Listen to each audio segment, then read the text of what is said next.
Godt, og det er tid til at starte Poul Ebbesens Ph.D.-forsvar. Så jeg vil starte med at byde jer alle sammen velkommen og sige et par ord om, hvad det er, der skal foregå i dag. So welcome everybody to the Ph.D. defense of Poul Ebbesen. It is the culmination of 3 years work for Poul, but probably also for his family. You will know about that later on.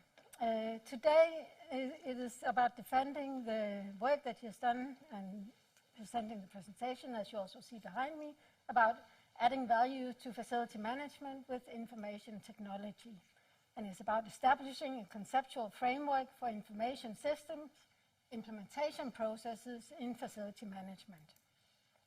My name is Susanne Balslow Nielsen, and I will be the chairperson today and guide you through this very official event at the university, because it is a PhD where one is graduating as a researcher. It's a very special event. But I also know Poul from my work at the Center of Facility Management, where we have been colleagues for some time, so it's a special honor for me to be here today.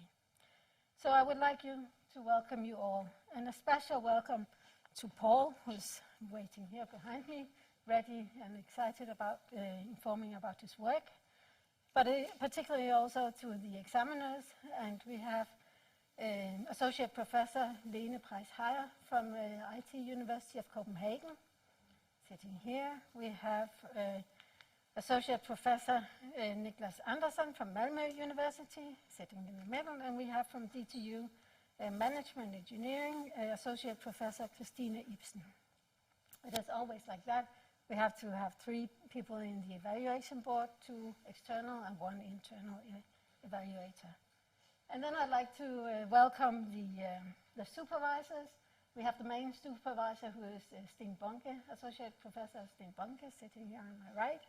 And we have co-supervisors, Associate Professor Jan Kærshøj from DTU Byg, sitting over here. And then we are missing, right for the moment, Professor Per Anker Jensen. He will join us as soon as possible.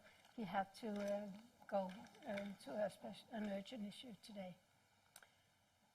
What will happen now is that after this welcome, then Poul will present his work. He has 45 minutes to do that. Then we take 10 minutes break. And if you have things that you would like to ask Poul regarding his presentation, you're welcome to come to me and give notice on that. Then I will make a speech list. And after the evaluation board have questioned Poul, there might still be some time, and then we would take from that list of questions. But after, we will have the 10 minutes break, and the evaluation committee will ask all their questions, and Poul will respond. And we have to finish within 3 hours, so at 4 o'clock we will finish anyway. Yes, that is the program for now, and a very warm welcome to all of you. And Poul, we look forward to hear your presentation. Thank you very much. Please go. The last 3 years I've been working on my PhD project with the title Adding Value to Facilities Management with Information Technology. I have studied how IS implementation and use can add value to facilities management and to the business that FM supports. During my research, I have established a framework for understanding the structure being changed during the implementation process. The subtitle is therefore Establishing a Conceptual Framework for Information Systems Implementation Processes in Facilities Management. This presentation of my PhD project includes 5 parts. In part 1, I will introduce you to the problem that I seek a solution for. Next, in part 2, I will explain the method I use to find the answers to my questions. In part 3, it is mainly about the cases that were included in this research. In part 4, I will guide you through the analysis and the findings. And finally, in part 5, I will conclude on what I have found. Now to part 1. Let me first introduce you to what facility management is, and the information system and technologies being implemented and used in this business domain. This figure illustrates how the company core business, the center of the figure, also relies on facilities, often relies on facilities, shown as the orange ring. The facilities are often managed by facility management departments within the organization, which is responsible for the FM tasks and services, such as reception, cleaning, and maintenance, which are shown in the figure. This research studies the implementation and use of IS and IT supporting the execution of these FM tasks and services. It's shown as the gray ring. This is the supply chain management model of FM, often used to describe the business area FM. It shows the roles in the FM supply chain. A distinction is made between the demand side on the left and the supply side on the right, and the agreements such as contracts between demand and supply in the middle. Interaction between demand and supply takes place in 3 levels: strategic, tactical, and operational, which are related to client, customer, and user respectively. So this is an often used model to describe FM. During my study of the cases included in this research, I was surprised to find how many different types of information systems and technologies were being actually developed, implemented, and used to support FM tasks and services. This figure can give you or may give you an impression of the diversity of these technologies. Each technology is placed in a column according to use in FM, and in a row or level according to type of technology. As an example, technologies primarily used for storing data are placed in the first column and placed in a row according to type of technology. I observed GIS, for instance, being used for storing data, therefore in the first row. And I would say GIS belongs to the data and information tool type technology, which are technologies used for transforming data into useful information and for analysis.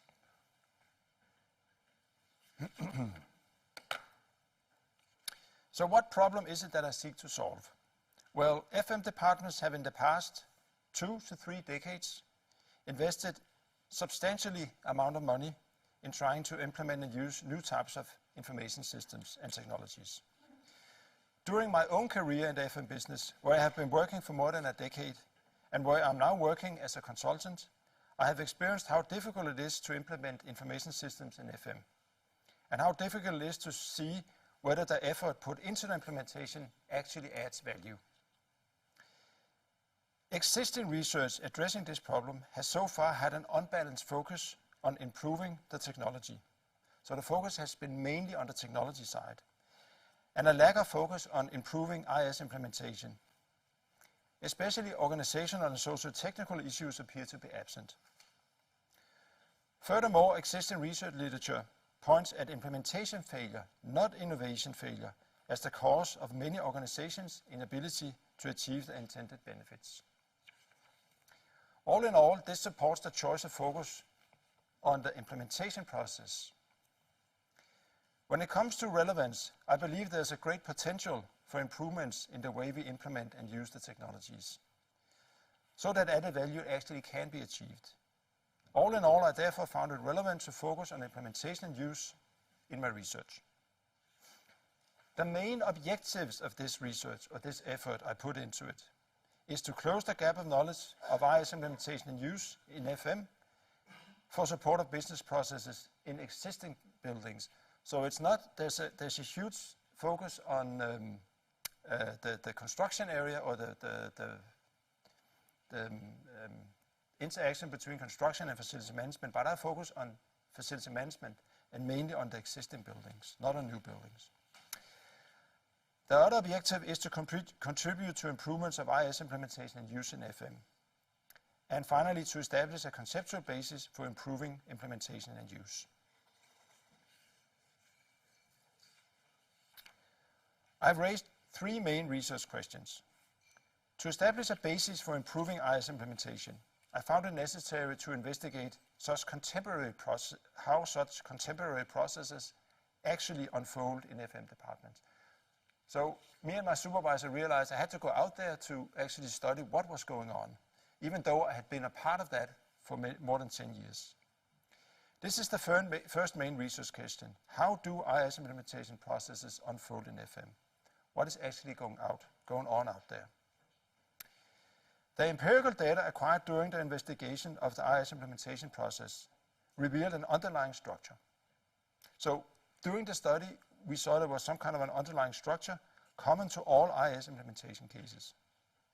It became clear that in order to understand these processes, a conceptual structure of what is being changed during the process is needed.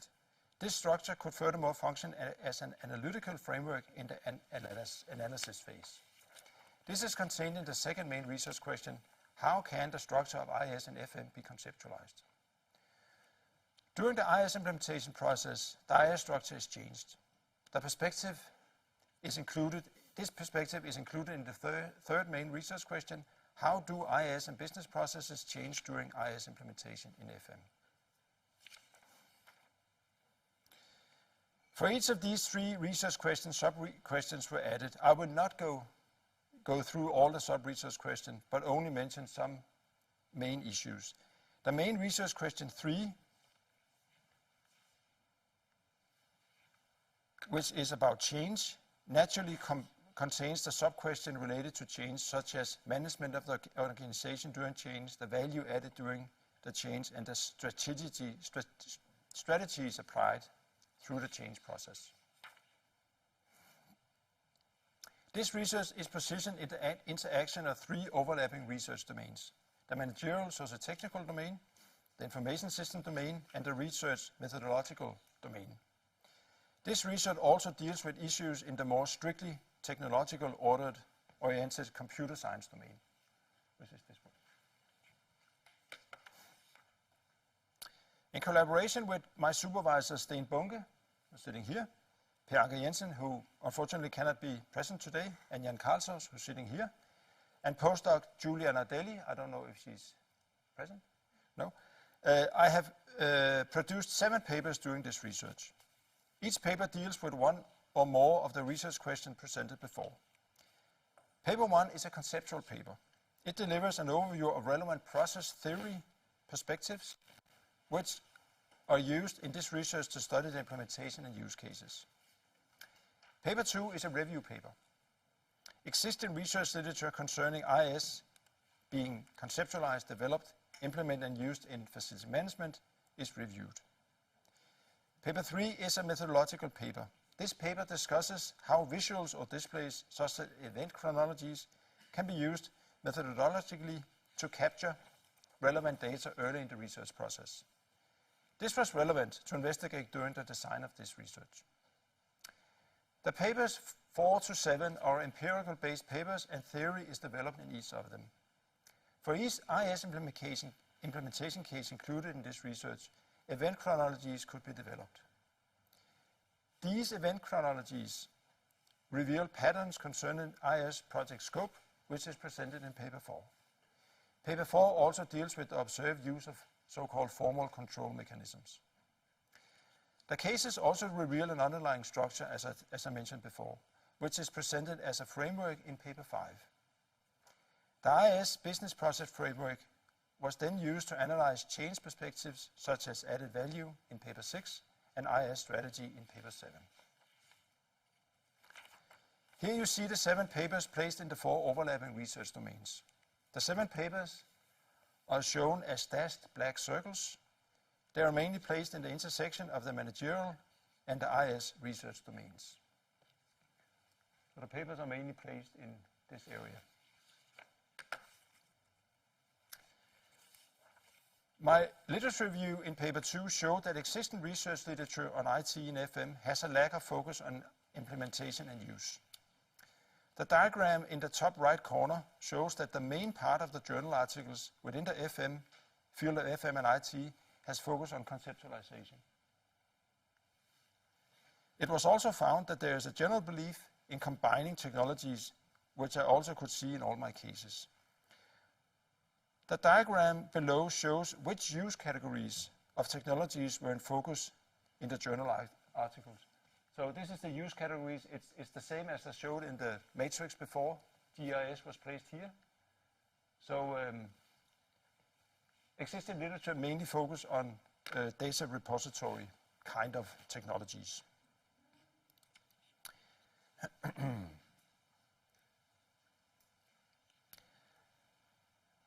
Knowledge from this research can be fed back into and strengthen conceptualization and development and thereby add value to FM. This is illustrated with the banded yellow arrow in the top figure. So what we actually find here, we could feed back to conceptualization and development and hopefully add value that way.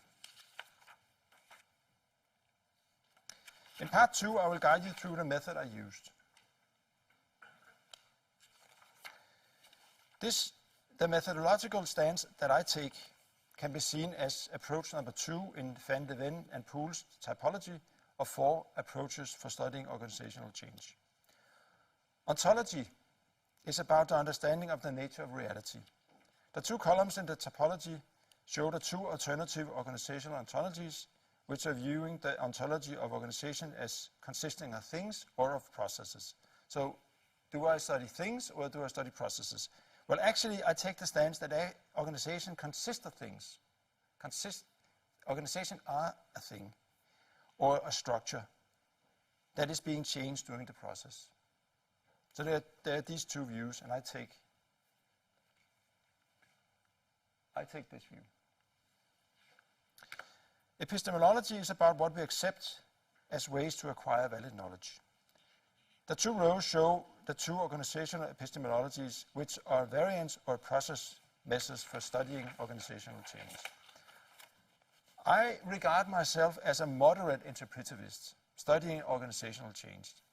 Extreme interpretivist takes the stance that reality is always subjective and a social construct. I, though, believe that there are stable structures behind our individual interpretation of reality. Therefore, I'm a moderate interpretivist. I'm somehow in opposition to extreme positivists who believe only observable and measurable phenomena can be validly regarded as knowledge, and whom most often applies variance methods or quantitative statistical methods to their research. The phenomenon I research is the IS implementation process, which I study using a qualitative process method. I study sequences of events based on process narratives from interview respondents, and I regard this as valid knowledge. So I place my research in the bottom row of the typology. Furthermore, this research attempts to generate theory from rich empirical data, which interpretivists often tend to do. As mentioned, the phenomenon I study is the process of IS implementation and use. It is a process where the thing I call a structure is changed from one state to another. The way this change process is illustrated in this figure will be explained during this presentation. As mentioned, this research applies a process research methodology. Process research is concerned with understanding how things evolve over time. Process theory makes identification of new patterns within empirical data possible, which is what I do in my research. Event chronologies are often used as displays to visualize processes in process research. These event chronologies often include some of the elements shown in this template or in this figure. Events will often be depicted as boxes. Events can be connected with arrows indicating relations. Boxes, arrows, and a timeline, of course. The process of events is influenced by contextual conditions, shown as downward pointing arrows in the top of the figure. Events can take place in different domain areas. For example, events taking place inside or outside an organization or in a technical domain. In the figure, the 2 domain areas X and Y are mentioned on the right side and are separated by dashed horizontal lines. So some events take place in this domain and some takes place in this domain. As shown in the bottom of the figure, events can be quantified or put in scale, for example, to show to which degree events is positive to some kind of outcome. In this research, events and episodes in the narratives of the interview respondents are placed in domain areas such as organizational change, it might be difficult to see organizational change. So this is events concerning organizational change. IS change, this is events concerning IS change, change in the information system.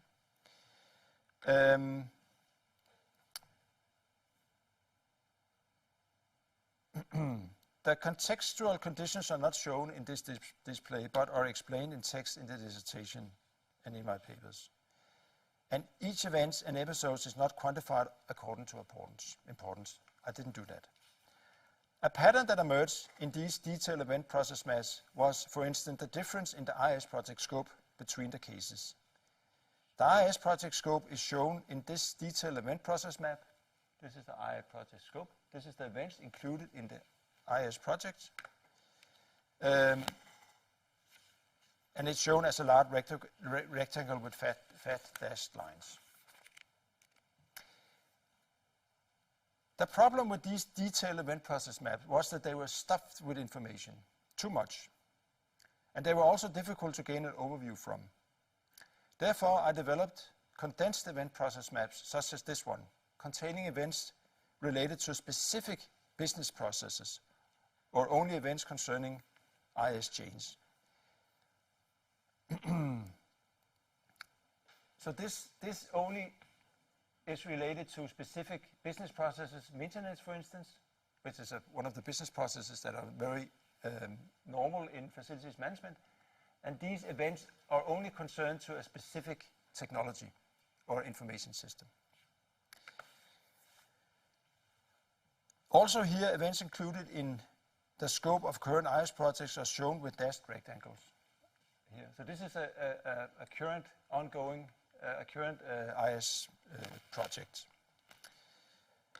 This condensed event process maps include events during the past 25 years. So it's a retrospective. I've done my interviews here, and they told me about what had happened, what events had occurred during the last many years. Comparing multiple event maps can reveal patterns and diversities useful in our attempt to understand how IS implementation and use unfolds.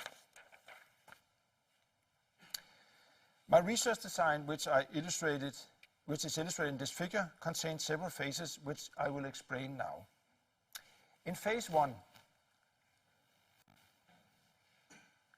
a research basis was established. This included three elements: establishing a theoretical basis, investigating the current state of practice, and investigating the current state of research. The theoretical basis was established in paper 1 by finding existing process models and perspectives in the literature, each which could be used to study and understand the concept of process. An impression of the current state of practice of IT implementation and use was found through a series of workshops with participants from all parts of the supply chain. The current state of research was investigated through a literature review.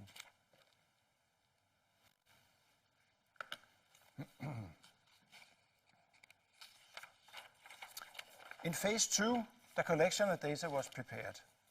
Based on the research basis established in phase 1, an interview guide containing a list of interview questions, each intended to investigate the implementation and use process from different perspectives, was developed. In the third phase, data was collected. Through semi-structured interviews based on the guide, data was collected in FM departments in different organizations. In each case, the FM department was in the process of implementing information systems. In phase 4, the data appraisal phase, the quality of each case was assessed based on 3 criteria. I had 16 cases, but I had to choose between them. The first criterion was the strength of indication of interaction between the information system being implemented and the business process that the IS was intended to support. So how strong was the connection between the technology being implemented and the process that the technology was supposed to support? The second criterion was the degree of the alignment between the business process and the organizational strategies and goals. So the business process, it could be management. How did that support a strategy on the business level? Did it actually support some kind of strategy? The third criterion was the feasibility of the IS project. How possible, or how did I believe that this actually could be achieved or could finish this project. Among the cases best complying with the 3 criteria, 5 cases were chosen for further investigation. They are in the following called case A, B, C, and D, and I call them the prime cases. In phase 5, data from the 5 prime cases were prepared for analysis.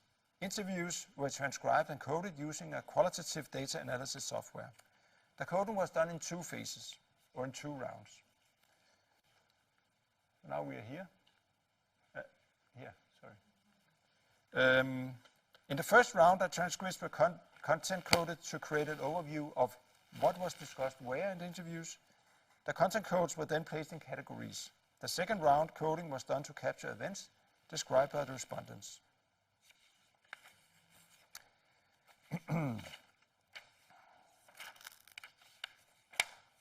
Preparing data for analysis was not only done by coding. In phase 6, additional theory and methodology was brought into the analysis. Process-related methodology, including methods to map events, were brought into the analysis to understand the observed processes better. Finally, in phase 7, the final analysis, including comparing, finding patterns and tendencies, and theorizing, which led to the findings, could be done. An alternative way of illustrating this process in a very simple manner is looking at these steps. In step A, the different process perspectives were used to study IS implementation. In B, the observed processes were chronologically mapped to find patterns and tendencies. In C, step C illustrates that during the analysis, an implicit structure of what was in the process of being changed emerged. Step D illustrates how the common structure was used to explain and understand the change taking place during the IS implementation. I will now introduce you to the 5 prime cases, and I will present some examples of the IS being implemented in the cases. I collected empirical data through interviews from 16 different cases in Denmark, Sweden, Germany, and Australia. Some characteristics of the prime cases are shown in this table. Case A is a Danish municipality responsible for 2.2 million square meters of facilities. Case B is a private-owned Danish airport with 700,000 square meters of facilities. Case C is a public-owned entertainment and event organization in Australia with only 55,000 square meters. Case D is a Swedish real estate investment company which owns 2.5 million square meters. And finally, Case E is a private-owned German airport with 2.3 million square meters. So there are different types of organizations, both in regards to ownership, business area, and size. But they all have that in common, that they are in the process of implementing information systems for support of FM. The cases reveal that information systems in FM contain the elements that are included in this figure. An information system, so this is an information system, includes IS routines or processes with activities and one or more interacting information technologies. It also includes technologies. The IS routine requires human resources to be run. This IS layer is run on a computer network layer, which is the infrastructure wherein data can be exchanged. So that's down here. The IS layer creates functional affordances, which are action possibilities offered by the properties of the information system. Typically data or information type of affordances, which can match one or more needs in the business process layer. The business process layer is not shown here, but there are needs to run or requirements, and the information system can offer to cover some of these needs. To give you an impression of the type of IS being used for support of FM operations, let us look at case C. For support of the construction management business process, which in this organization is a part of FM, they very, very often change this facility. And it's seen, you can also see that in other organizations, that often some facilities are changed constantly. For support of the construction management business process, an information system has been implemented which is based on two technologies, BIM, Building Information Modeling, and point cloud laser scanning. This information system offers a data type functional affordance, which is accurate and updated 3D geometry of the facility.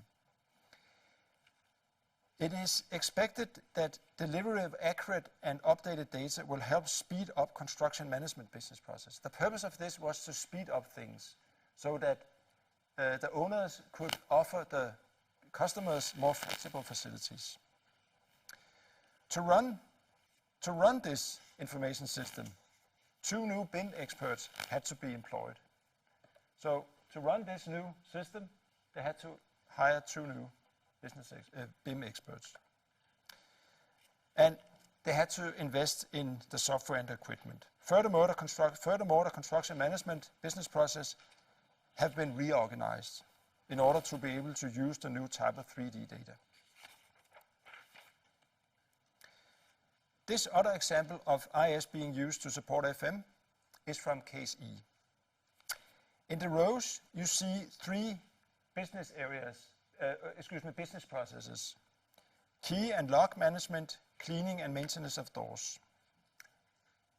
Maintenance of doors is actually a big thing in airports. They have to work 24 hours a day. Each column represents an information system. So this is an information system, and this, and this, and this.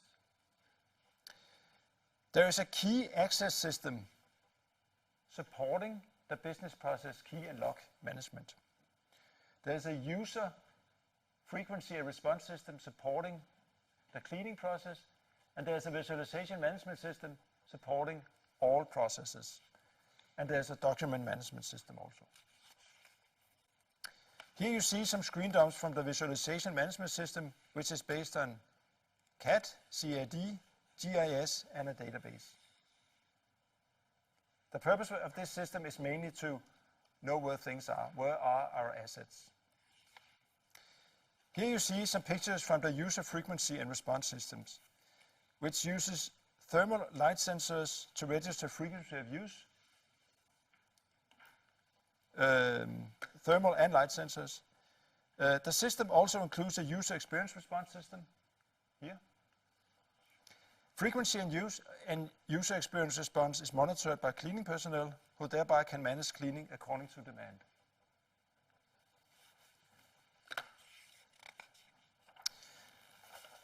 I find this use of information systems fascinating, and I guess some of you find it fascinating as well. But I believe we must be able to answer the question, what is the added value of implementing such systems?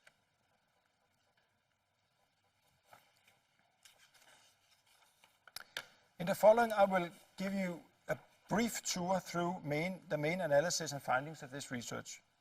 First, I will present some initial observations. Then I will present an analysis and findings in the empirical papers 4, 5, 6, and 7. Some common and interesting observations which were done in most of the cases in the initial phases of this research is shown in this table. The table shows how strong the indication of each of these observations were in the 5 cases. A filled circle, there's a strong indication. An open circle, there's a medium indication, and just a line, there's no indication. The first observation is about the people involved in the IS implementation process. Often one or more of the people who are strongly involved are what I would call IT enthusiasts. They may be seen as early adopters. In some cases, these enthusiasts have ended in a situation where they alone are able to run the IS that has been implemented. They are what I would call abandoned enthusiasts. The second observation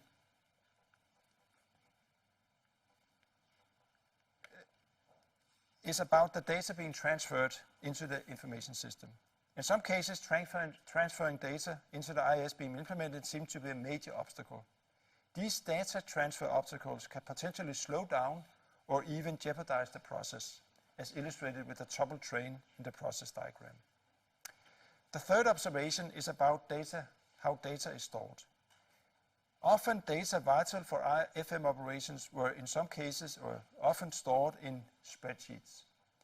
This surprised me because redundant data and loss of data often occurs when using spreadsheets. It is worth noticing though that in some cases data stored in spreadsheets were planned to be transferred into the IIS being implemented. The fourth observation I will mention is about the ability to exchange data between systems, also called interoperability. In each case, different types of IIS and technologies were used to support the main FM business process, as we saw it in case C and E before. But often these systems interact with a low level of interoperability, if any at all. In some cases, though, the current IIS project including improving data interoperability. Paper 4 has a focus on how the implementation process is handled. The event process maps of the 4 cases A, B, C, and D were analyzed. It was found that not all events in the implementation process actually are included in the IIS project. By comparing event process maps from the 4 cases, A, B, C, and D, differences in the pattern of the scope of the IIS project could be found. So this is the scope of the IIS project, this is the scope of the IIS project, and this is the scope of the IIS project. In the figure shown here, the IIS projects for each of the 4 cases is shown as a rectangle with dashed lines, as I just showed you. The figure is based on a simple model including the actual state of the organization and the future state of the organization. It illustrates the differences in IIS project scope in the 4 cases, and it shows that IIS project scope can be more or less what I call wide.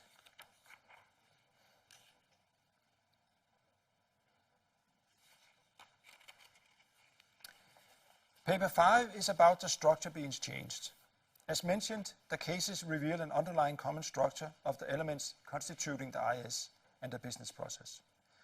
The structure reveals that the IIS and the business process are 2 separate and distinct phenomena that can be connected or bridged through functional affordances and the needs or requirements of the business process. So there has to be some kind of a link here. No information system should be run without offering functional affordances or action possibilities which meet needs of the business process. Furthermore, it was found that business process and organizational strategies can be connected or bridged through alignment. No business process should be running without support of a business strategy. Based on this structure, an IIS business process framework, this one, for analyzing the interaction between the 4 layers,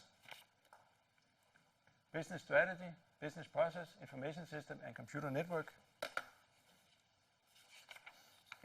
is proposed in paper 5. In paper 5, the framework is used to analyze case C. It is shown that this case is what I would call complete. In all elements in the framework can be explained in the case, and most important, there's a well-defined need in the business process which is covered or supported by a well-defined functional affordance of the IIS. And there's a well-defined strategy being supported by the business process, or in other words, alignment. So there's alignment here, and there's a functional affordances meeting needs here.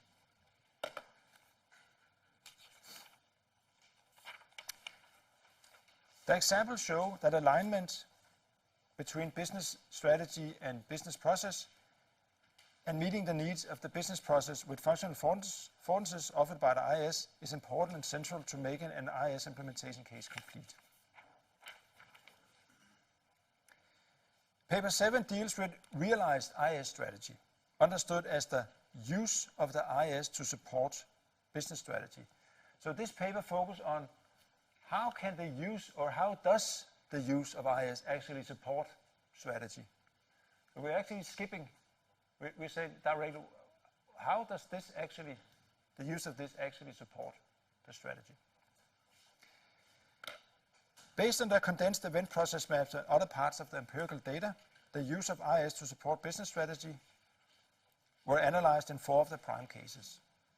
The results from the analysis is illustrating using the IS business process framework.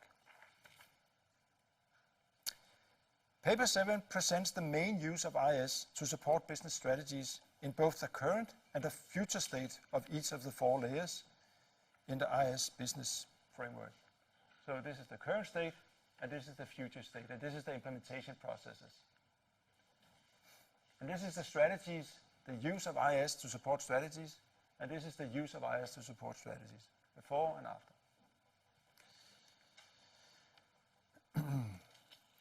You can see that the change in use of the IS is intended to support the strategy, business strategy of speeding up construction management processes. So the new strategy is to speed up construction management processes, which supported the goal of more flexible facilities. And it's done by hiring the degree of interoperability. And it's done by defining a IS project which establishes a central port of data access. The problem here is often that people concerned or involved in the IS projects, they only see this. For them, the goal is to establish a central port of data access. Often, what I observe is that they don't see the whole picture. They may not even be aware that the actual goal of this is to service the customers and deliver them flexible facilities. To reach a use of IS with a high degree of interoperability, the objective of our current projects, as I told you, was to establish a central port of data access. This was done by including the BIM that I told you before about, which also became a central port for getting access to different data repositories. Based on the analysis of IS strategy in 4 of the prime cases, the following findings were done. IS strategy is intended to control and direct facility managers to do things the same way, to do things in a uniform way. So the strategies are somehow intended to control people. That's why I observed very often. Well, maybe that's natural because it's an organization with people involved. And often the strategies are directed against uniformity, doing things the same way, using the same systems, and so on. IS strategy is also intended to retrieve and store information from a single source of truth, which is an element of interoperability. And finally, to keep information in the single source of truth updated to keep data reliability. It was also found that IS strategies dictating use of IS with a high degree of uniformity and interoperability and data reliability can support a more advanced and external-oriented business strategy. If we look at the case before, which I regarded as a quite advanced example, because their intention was to strengthen these 3 areas, uniformity, interoperability, and reliability, then they could dictate or they could achieve goals oriented externally from the organization toward customers in that example. Finally, it was found that interoperability is implemented, and here comes the maybe most interesting part, because it's quite simple. To achieve interoperability, it's often done simply by reducing the number of information systems. If you only have one information system, you don't need interoperability. But normally you don't only have one, but in an extreme case. So by reducing the number of information systems, you actually achieve a higher degree of interoperability. Another thing that I could see is that very often the aim of the IS project was to establish a central port of data access, a data warehouse, or whatever we call it, data warehouse, or whatever we call it. Another thing is that uniformity is often done simply by dictating or requiring that managers do things the same way. That could, for example, be done by implementing a system that forced people to do things the same way. But in reality, we're talking about please do things the same way. Data reliability is achieved by requiring data updating according to standard procedures. If you don't have standard procedures, you can't require people to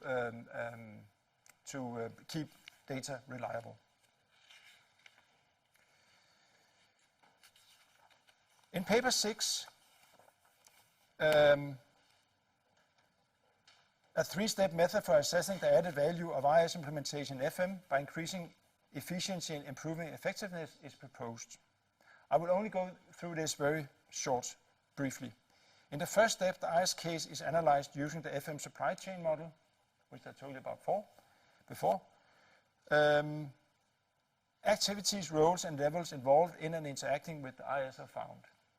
This is done to establish an understanding of how the IS is used and what it's used for and by whom. In the second step, increase in efficiency and improvement in the effectiveness as a result of the IS implementation is assessed. And in the last step, this is put into the frame of what is called value-added management. To what degree does the IS actually support increase in efficiency and increase in effectiveness? And if it supports management that both increases efficiency and effectiveness, then we call it value-added management. Then it supports value-added management. In paper 6, the use of the three-step value asset assessment method is demonstrating using the user frequency and response system that I explained before. It is concluded that this information system delivers information so that the right cleaning can be initiated.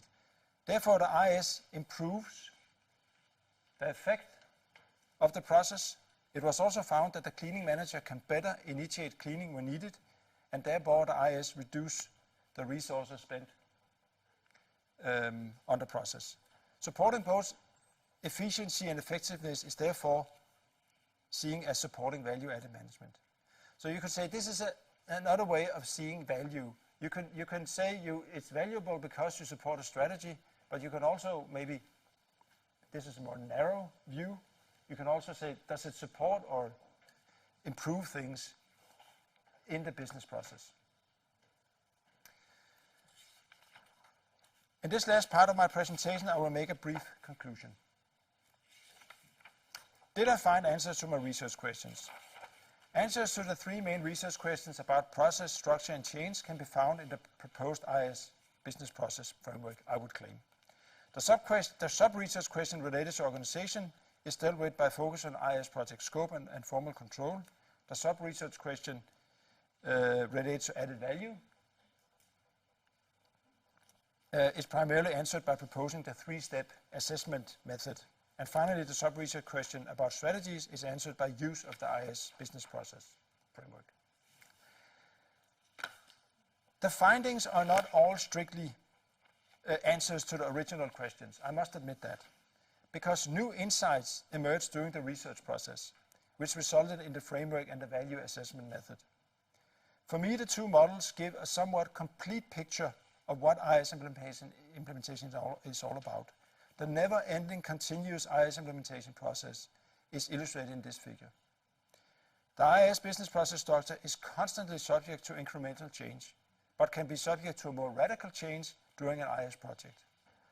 Ideally, value is added to the organization during the IS implementation process, which is illustrated here. This may be a somewhat simple way to illustrate it. By use of the value assessment method, it is now possible to assess whether the effort of implementation actually does add value. The objective of establishing a conceptual basis for improving IS implementation use so that additional value can be approved has somewhat been achieved. The conceptual basis is primarily the proposed IS business process framework and the value assessment method. But claiming that the overall objective is fulfilled would require testing of the results. The framework and the added value assessment method could be tested using variance-oriented research methods. The inductive theorization process in this PhD research, resulting in the proposed framework, and the methods can now be oriented toward a deductive process for testing, I would claim. In this research, the use of the proposed frameworks and methods have been exemplified, showing some proof of concept. As illustrated, the next step is to deductively test my results. For me, the main theoretical contribution of this research is the fact that it combines managerial, socio-technical, and information system research within the domain of FM. This is unique because FM is characterized by very small units, small departments with few people, within organizations, using highly specialized information systems and often alone in their attempt to implement IS. For research that could be regarded generically as relevant to implementation of specialized systems in small units within organizations. The main implication for practice is that the framework and the value assessment method can be used as an analytical tool and as a tool for planning and managing IS implementation. And most important, value and strategy can now be analyzed upfront before we invest.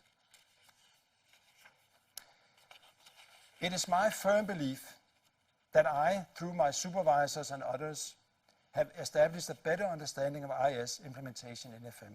Remember, it is only when we understand how things are done that we can improve them. Thank you to everyone who has supported my PhD project, and thank you for listening.